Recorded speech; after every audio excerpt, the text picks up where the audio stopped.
Лютим повномасштабним. У мене якраз контракт скінчився. Я вдома сидів, шукав роботу, і Жора запропонував, каже, приїжджай, підробиш у нас, заробиш грошей. Я приїхав 23 чи 22 лютого, здається. 22 лютого. Я, чесно кажучи, це не вірив, що там буде, загострення, я думав, десь там Донбас буде, там щось на Маріуполь таке. Я не вірив, що там з Харкова, з Києва почнеться. А Жора навпаки, Жора казав, буде. Потім 23 лютого в 17:20 вечора мені як резервісту першої черги позвонили, що треба їхати в батальйон. Я купив на Сєвєродонецьк білет на 24-го, на 9:20 ранку. Жора казав, тут треба воювати, тут буде війна. Я не вірив, казав, Жора, що ти видумаєш? Я поїду там все і не встиг виїхати. Ночі Жора розбудив мене з криками, почалося. Так я і лишився, і залишився в Фрайкові. Що Жора, коли розбудив, Жора, почалося, що потім чую приходи. Реально чую приходи, і такі хороші приходи. Коли починалося це все, я ж то на війні з серпня 2014 року. І коли це почалося 24-та війна, всім кажу, ребята, та мені все одно, я воюю з 2014 року. Мені чи в Донецьке з пулемета стріляють, чи під Кропивницьком, мене нічого не поміняється. Для мене це такий переход, для мене нічого не помінялося. Я з серпня 2014 року воюю. Тільки що зараз під Харковом і під Донецьком, що це вся різниця. По стану 2014 рік був, зараз хоч все більш-менш зрозумів, в 2014-му взагалі нічого зрозуміло не було. Взагалі якийсь такий бред, що зараз хоч все зрозуміло, ворог, все, я тоді, чорт, знайшов. У мене вся різниця, що то я в 2014-му їхав під Донецьк, а зараз в Харків, це все, вся різниця. Що поміняло місто.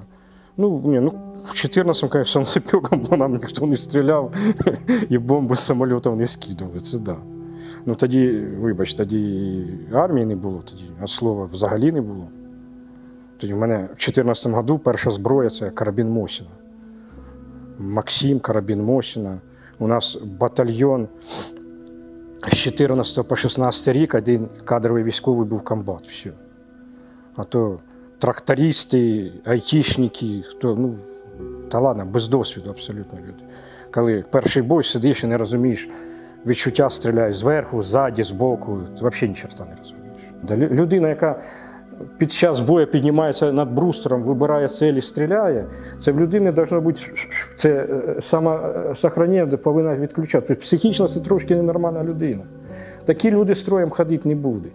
Людина, яка там лізе і розмінірує міну крутить, це повинно бути щось у нього відключено в башці. Це психічно, з точки зору загала ненормальна людина. Ми знаходимося коло 134-ї Харківської школи. 27-го сюди зайшли група ГРУ російська, яка тут база в них була, вони захватили школу і, як по плану видно було, база, яка прикривала вход в Харків. Повинні були зайти в Харків. І тут 92-та бригада, наш фрайкор, поліція, Корт, Омега. Тут ми їх прийняли їх в бой і, в общем, повбивали їх.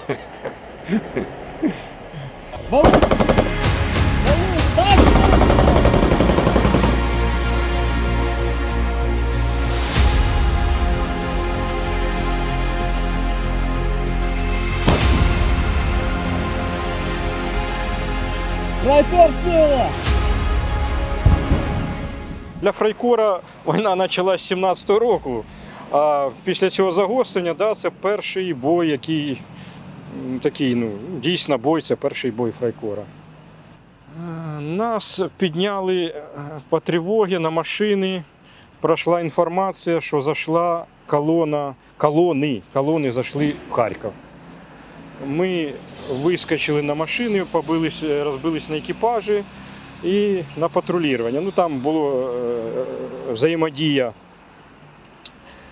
з СБУ, вони там керували. Нам дали цей напрямок.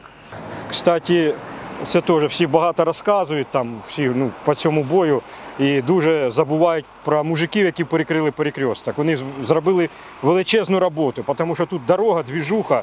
Якщо б цю двіжуху не перекрили, неізвісно б чим закінчилась і була б біда. Вони молодці, там перекрили двіжуху, то звільнили місце для, щоб тут люди робили свою справу. Перекрили одразу там дорогу. Ми вже побачили, пролетіла російська ця кацапська колона з тиграми, і за ним двигались наш Бетер 92-ї. Ми присоединились до них, догнали ми їх коло шиномонтажки. Тут з 92-ї вже підбили один тигр. Вон, сука, подбитые машины пидорасов, которые зашли в Харьков. ВСУ и Фрайкор передает им, сука, привет.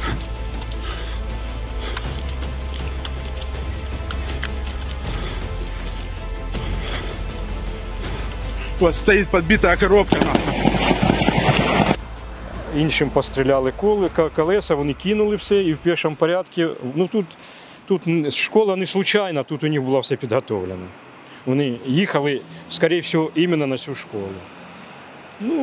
Зразу там за шиномонтажкою полонений перший був водитель. Вони заскочили в школу. Ми прямо на плечах у них заскочили теж в школу. Вони почали одразу оборону, прийняли на другому етажі, і ми поступово їх видавили на кришу. Вулиця перерізає майже весь Харків. Якщо б вони їх перекрили, була б можливість, як ми ззаді заходить колонами, все. Що якщо б тут перекрили вулицю, зробили нормальний. У них по зброї у них було тут АГСи, корди, втури були, дуже багато БК.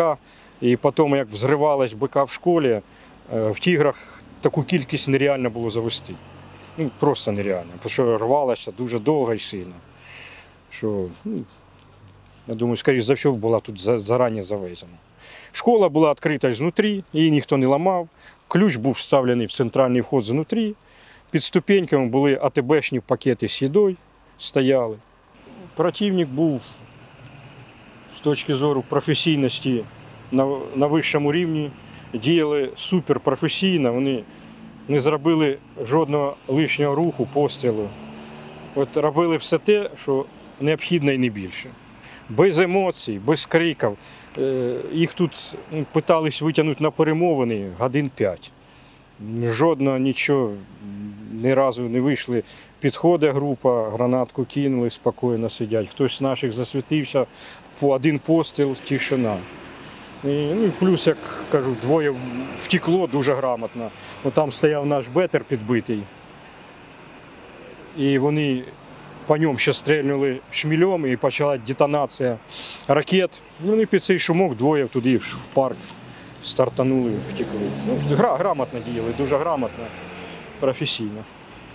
Я більше скажу, що з точки зору професійності викликають велику повагу. Їх уйобків убить, воскресити, ще раз убити, з повагою. Спалена техніка росіян. Кацапи засіли в школі. Фрайкор і ЗСУ ведуть бій. На якусь, так як вони тримають, може на якусь допомогу надіялись. У них шансів вижити не було. Це однозначно. У них жодного шансу не було вижити. За що вони загинули, я не розумію. Це був перший бой не тільки Фрайкора. 92 вже повоювало, скажімо, тут хороші мужики, поліція, патрулька участвувала. Корт взагалі красавці, хлопці. Всіх, це перший бой. Тим більше такий бой городський, там, в поміщенні. Не дуже організовано. Взагалі, якщо б не Жора наш, командир, воно взагалі непонятно, чим закінчилось. Жора взяв на себе координацію, тут все розрулював, щось не питався, а робив. Якщо б не Жора, взагалі б непонятно, чим це скінчилось. Вони закрилися все, не могли їх нічого вибити. Ризикувати людьми ради чого? Ради чого ложити своїх людей? Їх ж не треба в полон брати, це не поліцейська місія. І виникла така ідея танчиком. Жора порішав, приїхав танчик, відпрацював.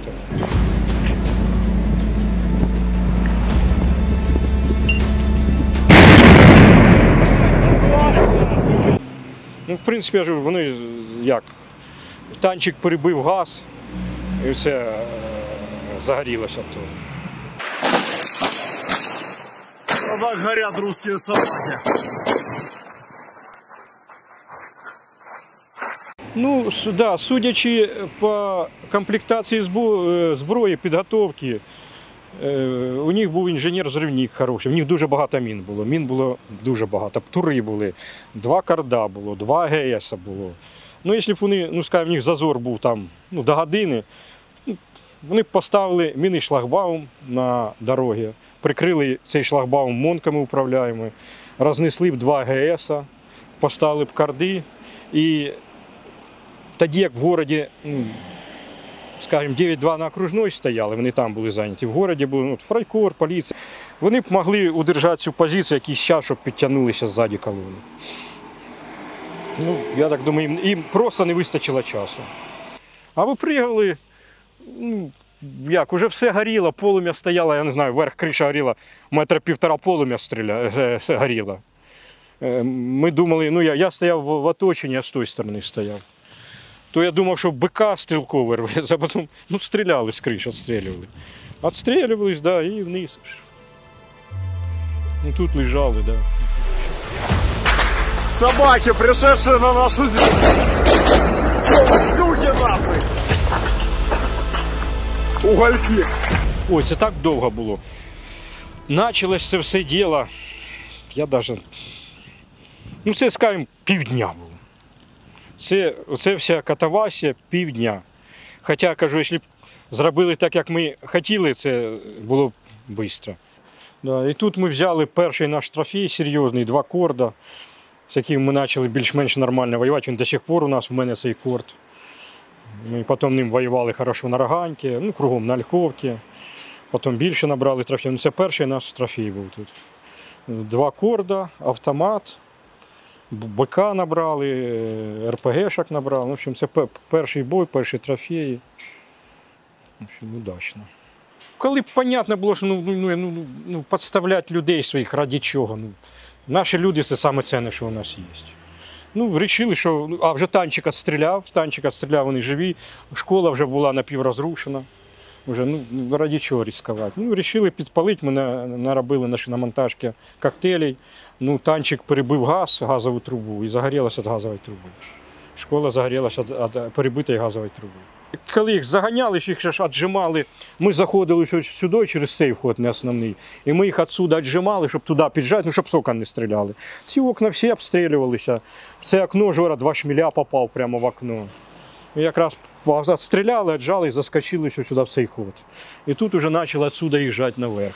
Зачистили перший етаж і почали їх піджимати наверх. Ні, у них БК було багато, у них БК було до чорта. У них БК тут би вистачило дуже-дуже до чорта. У них БК було ой-ой-ой. Наскільки грамотні було, то вони діяли. Вони коли уходили, вони з тігрів забрали всю техніку, всю зброю. По можливості все БК забрали. Вони АГС зняли со станин, корди вони важкі. А один калаш сотий я знайшов, ну він з нього затвор витягнув. Я калаш, кришку, затвор він забрав. Люди так грамотно діяли. Я кажу, це достойно поваги, як мужиків. Це достойно поваги. Це поступок. Уроди, я ж кажу, їх убити, воскресити, ще раз убити. Ну це достойно поваги.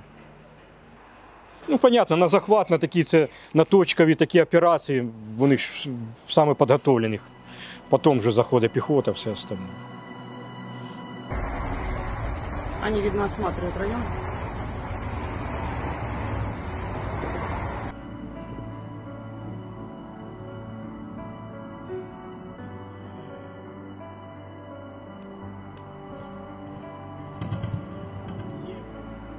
С тяжелого стреляют в сторону домов. С гранатомета сейчас.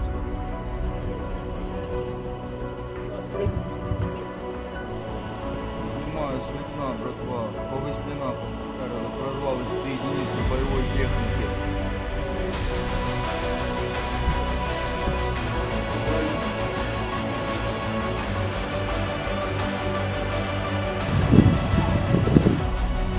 В Харькове не сильно надо русским.